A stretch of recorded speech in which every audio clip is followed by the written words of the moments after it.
Hey friends.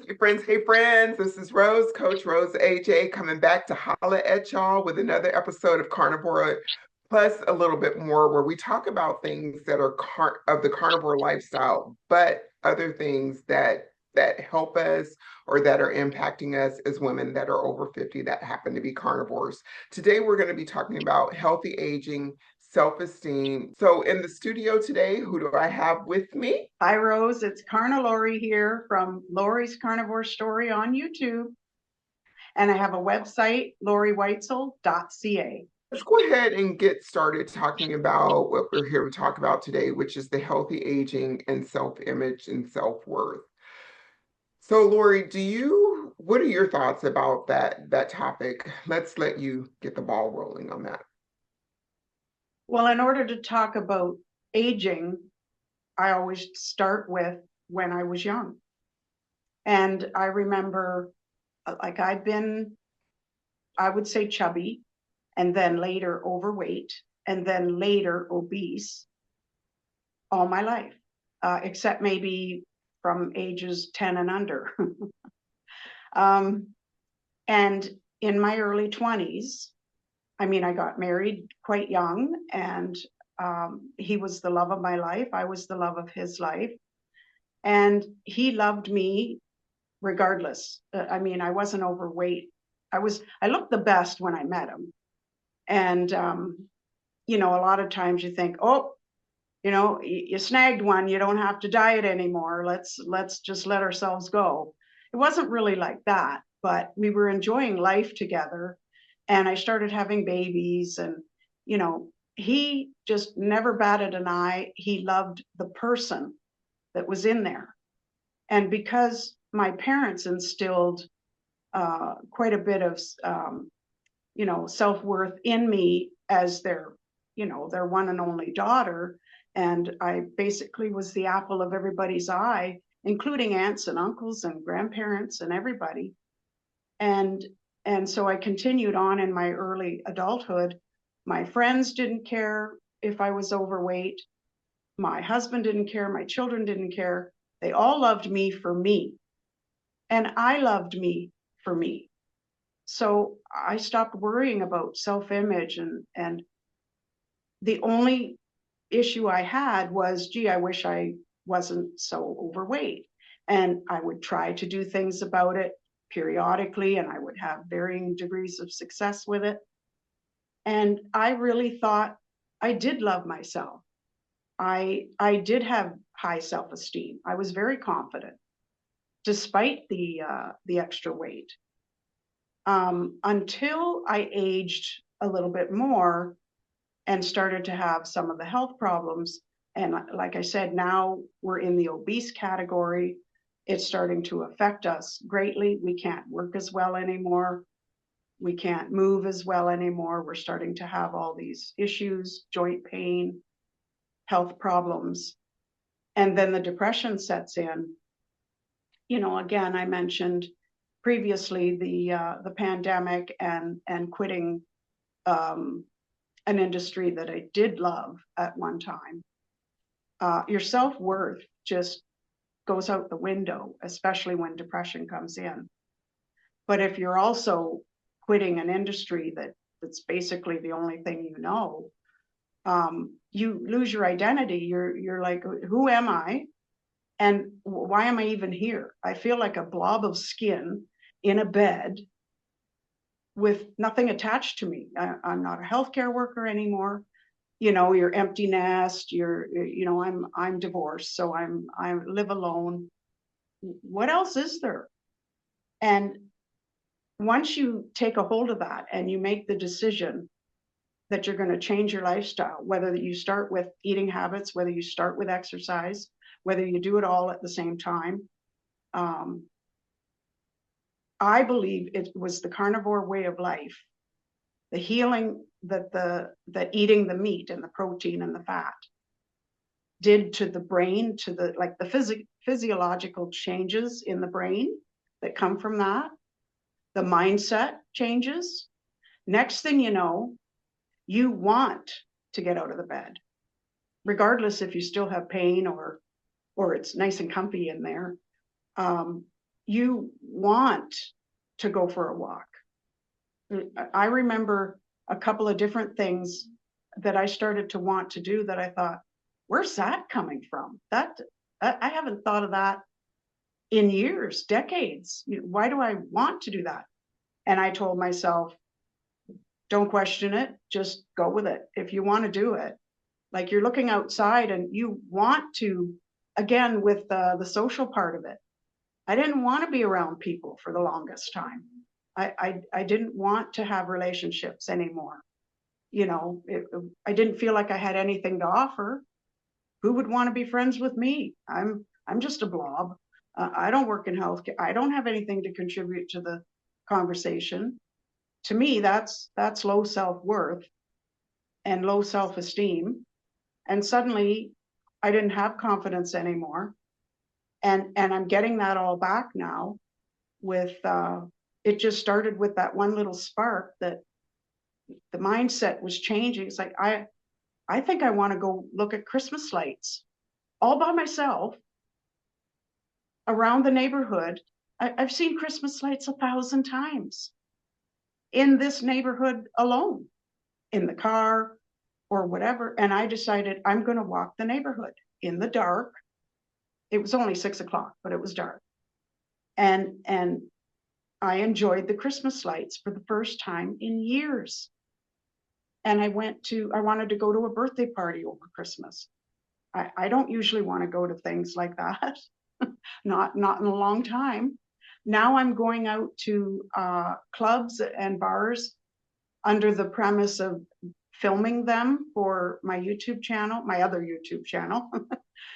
It's a music channel. So I thought they're probably going to think I'm annoying and I'm, getting in everybody's way. And I try not to.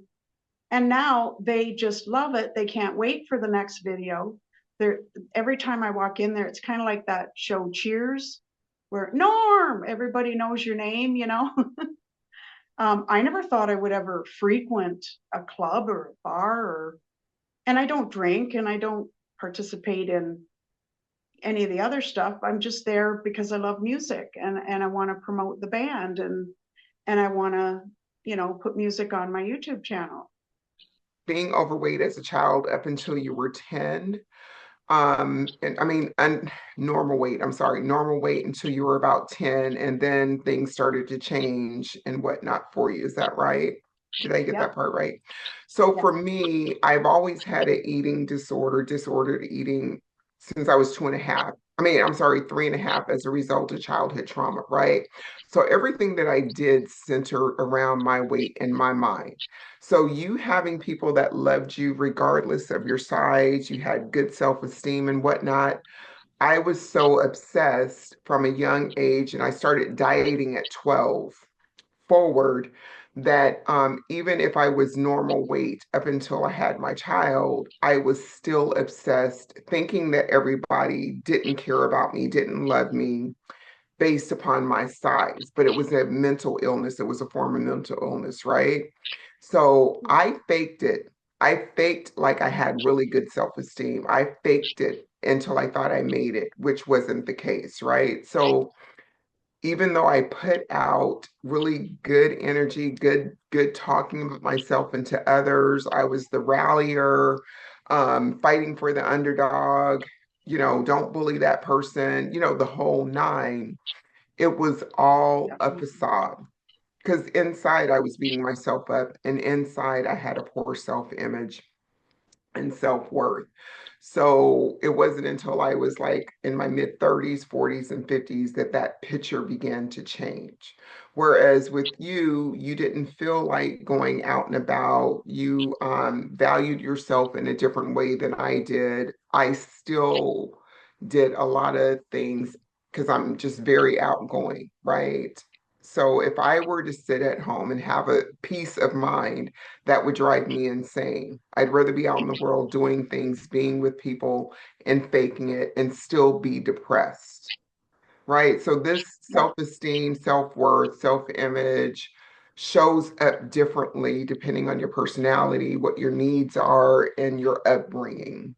So I would say that ours showed up in different ways, and yours is starting to blossom in a different way. Whereas now mine, you're going out to places, you're interacting with people. Whereas mine, now I've calmed it down. I'm okay with just chilling. I'm okay. I'm really just okay, right? I don't have to Yeah. be out in the world doing all the things. So I think that's kind of funny how yours is ramping up and mine is mellowing out and just being on chill status, and I'm good with that. What do you think of that? How things have Okay. shown up differently and how they're manifesting and how we're aging into that. So two things, and I'm glad you mentioned the faking it part because I sort of was doing that too without knowing it at the time. So I can look back and I can say, yeah, on every other aspect of my life, of my self image, I really was confident. I really did have high self esteem, except for the weight. So when it came to the weight, there was that, that awkward self image that it's like, well, I look okay in this dress at this size, but I'd look better if I was, the size of my girlfriends or whatever. But I would just put on that brave face and say, I am what I am. It's too late to exercise and get down to a good dress size now. So just put the stupid thing on and go out and have fun. So once you accept that for the moment, you can go out and you can conduct yourself like you're the belle of the ball, and and that does help you. It helps you, you know engage for the moment. And sometimes I really felt like I really was the belle of the ball, regardless of the size, and other people made me feel that way. But you do go home and you do, and especially if you see the pictures of that outing maybe a month later. Back in the day we had to wait a while to see the pictures. You're like, oh, did I really look like that? Wow, I was twice the size I thought I was. And that dress was, no, I'm never wearing that again. So back and forth you go over the years. The second thing I wanted to say about what you said is that you are now where I was in 2020 when the world was going haywire. And it was about a 4-year span from 2020 to 2024, where in the summer of last year was when I started to eat a different way and take control of my health again. And once I started feeling better, and once I started, that brain chemistry was changing to where I started wanting to go out and wanting to be with people. And I couldn't wait until I could get another outfit that was a smaller size, that I could wear it to that thing, and that people would see I'm accomplishing something anyway. It was like I promised myself that I'm never going to go back to where I was during that 4 years. So, like you're saying, you're okay now with your quieter, more homebody lifestyle. I did that when I didn't want to. I did that when I was felt forced to have to because I couldn't get out of the bed. Yeah. Yeah. I don't want that again. There are now, again, living alone, and these few things that I've incorporated so far, I'd still do have a lot of downtime and a lot of alone time that I do value and I do love. There's that side of me that I wouldn't trade it for the world. Um, but again, I've been where you're now settling into. Yeah. And I didn't like it all or nothing like that. I need balance. I need a little bit of this, a little bit of that. I need to change things up a lot. I get bored easily. And that's why I'm, looking for interests and hobbies and different things to try new things. And same with food, and same with everything, trying little bits of new things just to discover, who am I after all these years? Who am I And aging to be? Not only that, who you are today will not be who you are tomorrow, let alone next year. But I think those little glimmers of who we were as a child or through our teenage years, those are always with us. Like I was always a firecracker. I was always a ish starter. I was always very vocal, even through my childhood when there was a lot going on that wasn't unhealthy, that was abuse and whatnot. I was always a spark of energy, energy, running my mouth, positive words and stuff, even though I was depressed and being oppressed, if that makes Yeah. sense. So I really think those glimmers of who we were in our younger years are still with us, and it takes that spark of changing your lifestyle, getting out of a funk or whatever it is for that to come back, right? And then I always say maybe there was a quieter side to me as a young person too. The person that loved to read voraciously was always there. And now she's appearing in a different capacity right now. So Yeah. I can't wait to hear about what adventures you get into your next foray of what you find out and how that enhances your self-image and your self-worth. And is there one thing that you're looking forward to delving into in the next maybe 90 days, something that's new that you know that will help you with your self-image? Not anything that I can think of in the next 90 days. I'm just going to keep developing, the video skills, like I'm working on fixing an old camera. Um, if that doesn't work, I'll continue to use the phones that I'm using. I have an old one and my current one. They're taking videos fine. Um, Constantly learning about editing, um, just the YouTube format in general. That's my most time consuming project right now. I will get back to the website and the blogging and everything at some point too. Um, but the one thing that like the one thing I wanted to add when you were talking about the childhood, I've always been very childlike in terms of um, that spunk, that spirit, that playful side. And a lot of times I I get down on myself and I think, am I childish or like irresponsible? Well, no, everybody that knows me knows I'm hyper responsible. But I'm now embracing that childlike spirit that I always had in more of an actual way, like in more of a put it into activity way, like instead of just thinking like a child and acting like a child and being childlike, I'm actually thinking, what did you like doing when you were a child? Whether that was finger painting or whether that was climbing trees or talking to animals or skipping, singing, of course. I knew I wanted to be a singer probably out of the womb. Um, Things like that. It's like roller skating. I used to roller skate as a teenager. Picture the 70s with the get-ups and the music and the disco and all the fancy moves and everything. And it's like, really, Lori, at 63, you think you're going to put on a pair of roller skates again one day? And the answer is, you bet I am. Rock on, sister. It's going to be Yeah. amazing. Yeah. I'll put all the padding on because I don't want to break anything when Yes, I yeah. fall. But yeah, You're gonna just come back to you, kind of like riding a bicycle, right? It's I gonna think come back so. to you. I mean, it's been a really long time. Like I gave it up when I got married. So Mhm.